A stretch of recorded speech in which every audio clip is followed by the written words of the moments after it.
c'est-à-dire il a envie à ce que son Église, en tant que corps, en tant que communauté multiple, et aussi son Église en tant qu'individu, que son Église soit mature. Ça, c'est le premier point. Le deuxième point, c'est que Jésus veut que son Église soit équipée pour l'œuvre du ministère. Et troisièmement, nous verrons comment Jésus envisage faire arriver tout cela, la maturité et aussi le ministère. Je vais lire encore notre passage. Et il a donné, ça veut dire Jésus a donné, les uns comme apôtres, les autres comme prophètes, les autres comme évangélistes, les autres comme pasteurs et docteurs, pour le perfectionnement des saints, en vue de l'œuvre du ministère et de l'édification du corps de Christ, jusqu'à ce que nous soyons tous parvenus à l'unité de la foi et de la connaissance du Fils de Dieu, à l'état d'homme fait, à la mesure de la stature parfaite de Christ, afin que nous ne soyons plus des enfants, en flottant et emportés et tout vent de doctrine par la tromperie des hommes, par leur ruse dans le moyen de séduction, mais que, professant la vérité dans l'amour, nous croissions à tous égards en celui qui est le chef, Christ. C'est de lui et grâce à tous les liens de son assistance que tout le corps, bien coordonné et formant un solide assemblage, tire son accroissement selon la force qui convient à chacune de ses parties et s'édifie lui-même dans l'amour. Prions. Seigneur, c'est toi qui as créé l'Église, c'est toi qui nous dirige en tant qu'individu, en tant que corps. Seigneur, je prie que tu nous enseignes aujourd'hui. Aide-nous, Seigneur, à comprendre quel est ton plan de maturité, à quoi ça ressemble, comment nous pouvons implémenter ça. Seigneur, aide-nous même à désirer la maturité plus que les autres choses. Seigneur, travaille à travers moi, épargne-moi de mes propres pensées, épargne-moi de donner mes avis, Seigneur, plutôt que tes vérités. Aide-nous, Seigneur, à t'écouter et à mettre en pratique ce que nous avons de toi. Amen. Ok. Le point principal dans tout ce passage, c'est que Jésus désire de la maturité pour son Église. Qu'est-ce que ça signifie? Et comment est-ce que je peux dire ça? Tout le passage parle de ça. Bon, lis avec moi dans le verset 12. Jésus, ou Paul, je m'excuse ici, parle que Jésus a donné toutes ces choses dans le verset 11. Il a donné pour, verset 12, pour le perfectionnement des saints. C'est une manière à décrire la maturité spirituelle. Ce n'est pas tout. Il parle aussi dans le verset 13 qu'on parvienne à l'état d'homme fait. Il dit en verset 14 que nous ne soyons plus des enfants. J'espère que vous voyez, ce qui n'est pas enfant, c'est un homme fait ou une femme fait. L'idée là, c'est de la maturité. Mais c'est quoi la maturité chrétienne en soi quand même? Il y fait référence, mais il s'agit de quoi? Et même par là, nous pouvons même faire toute une série qui parle de ça. Je vais vous donner quelques définitions courtes maintenant. Vous pouvez le regarder en Galates chapitre 5 verset 22 où Paul décrit les fruits de l'esprit. Le fruit de l'esprit, ça veut dire le fruit, le changement, le résultat de quelqu'un en qui l'Esprit de Dieu est en train d'agir. Il dit que le fruit de l'esprit, c'est l'amour, la joie, la paix, la patience, la bonté, la bienveillance, la fidélité, la douceur, la maîtrise de soi. Ceux qui appartiennent à Jésus-Christ ont crucifié la chair avec ses passions et ses désirs. Elle fait comparaison entre la chair et ses désirs et ceux qui vivent en Christ. Ce n'est pas le seul lieu. On peut aussi se référer au sermon sur la montagne que nous avons étudié en profondeur il n'y a pas très longtemps. Ça décrit comment vivent les citoyens dans le royaume de Jésus. Ils aiment leurs ennemis. Ils prient pour ceux qui les persécutent. Ils donnent des offrandes et ils prient en secret, afin que seulement Dieu le sache. Ils recherchent avant tout le royaume et la justice de Dieu. Ils ont de cœur pur, ils sont miséricordieux, ils se réjouissent dans la persécution, ils vivent comme du sel et de lumière. Leur dit est oui, leur oui est oui et leur non est non. Je pourrais continuer. Mais la manière la plus simple pour moi, c'est ce que Paul a dit dans le verset 15 ici. Mais que nous croissions à tous égards en celui qui est le chef, Christ. La maturité chrétienne, c'est le processus de devenir de plus en plus comme Jésus-Christ. C'est ça. Mais comment est-ce que ça se fait? Comment est-ce que ça se fait? Ce verset aussi nous donne plusieurs éléments. Le verset 13 et verset 15 parlent sur les choses que je vais définir de plus. Ils disent qu'il faut se concentrer sur notre identité en Christ. Ça va? Cela a quand même de sens. Jésus lui-même a dit lorsqu'il priait pour l'Église, il demandait au Père de sanctifier ceux qui vont croire en lui par sa parole. Romains chapitre 12 verset 2 dit aussi que nous devenions matures par le renouvellement de notre intelligence. Ça va? Par la manière dont nous pensons sur des choses. La maturité, c'est lorsque nous sachions et que nous croyons et que nous agissons selon qui nous sommes en Christ.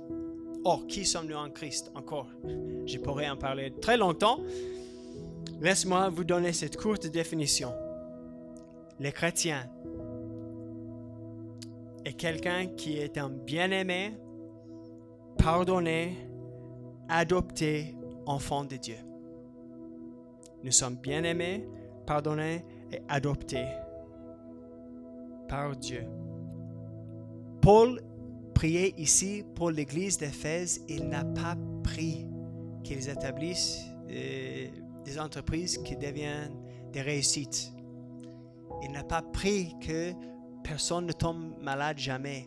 Son désir le plus grand était qu'il sache l'amour de Christ. C'est ça qui les remplisse jusqu'à toute la plénitude de Dieu. Alors un chrétien mature sait il ou elle est bien aimé de Dieu. Ce n'est pas tout. Un chrétien mature aussi sait qu'il ou elle est pardonné. Pardonné.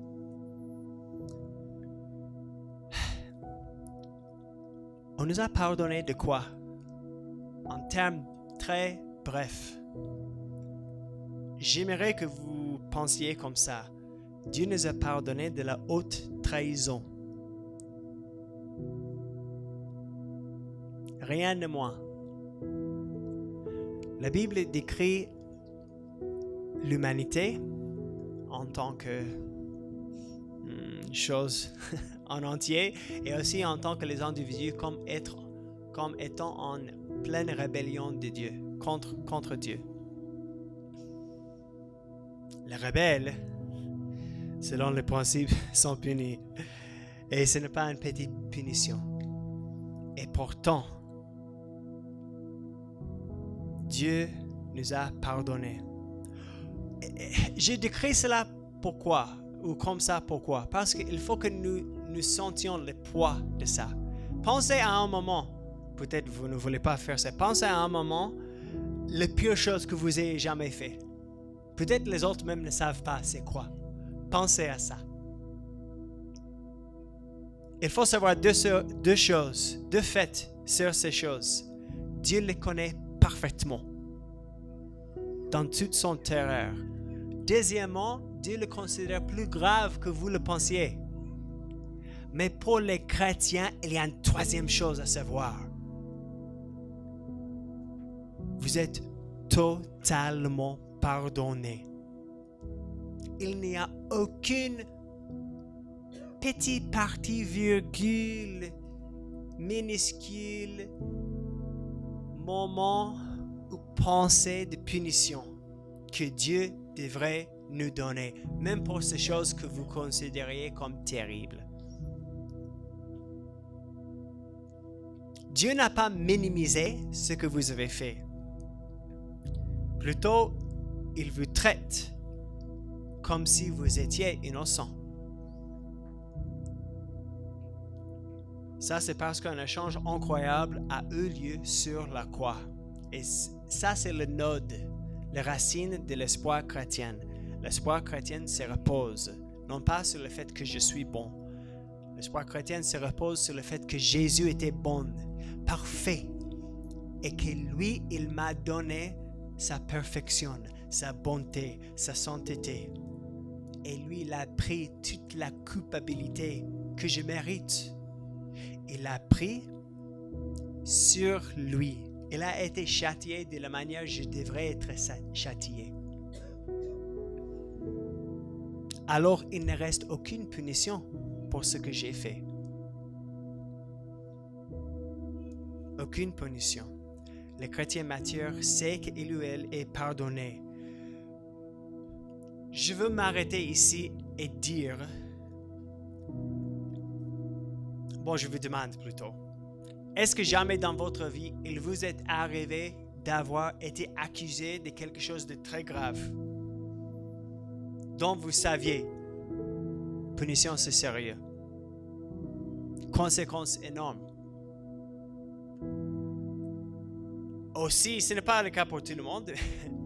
Après avoir été accusé, est-ce que vous avez été relâché? Peut-être.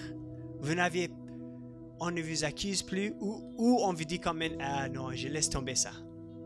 Même si c'était une petite chose. Quand ça nous arrive, il y a un soulagement incroyable.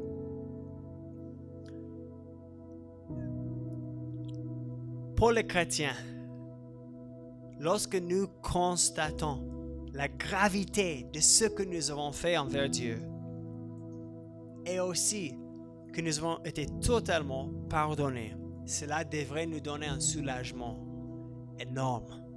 Énorme. Et je vous dis que si vous n'avez pas encore vraiment été... Si ça ne vous fait rien de savoir que vous avez été pardonné de tous vos péchés, je veux vous dire, faites attention, il se peut que vous ne croyez pas. Il se peut que vous ne croyez pas réellement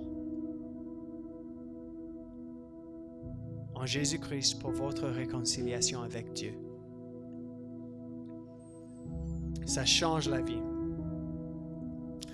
Troisièmement, j'ai dit que nous sommes bien-aimés de Dieu. Le mature chrétien sait qu'il ou elle est pardonné. Et troisièmement, le chrétien mature sait qu'il ou elle est adopté par Dieu. On a fait référence à ça en Romains chapitre 8. Ça se trouve aussi en Jean chapitre 1 verset 12. Je ne peux pas en parler dans beaucoup de profondeur, mais je veux vous dire que lorsque le chrétien sait que, ok, Dieu m'a pardonné, il m'a aussi adopté. Cela change notre manière de regarder presque tout. Presque tout. Ça va? Et si elle ne change pas, il y a un problème là. Vraiment, il y a un problème. Vous devriez vous demander, est-ce que j'ai réellement cru? Qu'est-ce qui se passe ici?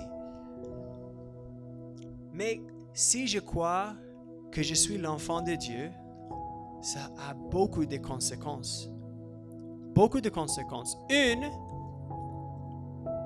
c'est que nous ne sommes pas aussi anxieux que nous étions. Matthieu chapitre 6, versets 8 et 9 dit ceci. Jésus parle, ici dans le sermon sur la montagne dont je vous ai parlé.